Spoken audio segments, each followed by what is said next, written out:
एक दुःखद बातमी समोर येते। अभिनेता पंकज धीर यांचं निधन झालेलं आहे। कर्करोगामुळे त्यांचं निधन झालेलं आहे। अभिनेता पंकज धीर यांचं निधन झालेलं आहे।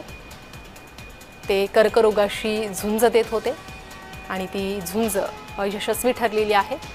पंकज धीर यांचं निधन झालेलं आहे। ऐतिहासिक मालिकेत त्यांनी भूमिका साकारली। महाभारत या मालिकेतील त्यांची भूमिका प्रेक्षकांच्या कायमच लक्षात राहिलेली आहे। आणि असे हे पंकज धीर अभिनय सृष्टीला सोडून गेलेले आहे। कर्करोगाशी त्यांची झुंज सुरू होती। ती झुंज अखेर अपयशी ठरली आणि त्यांचं निधन झालेलं आहे।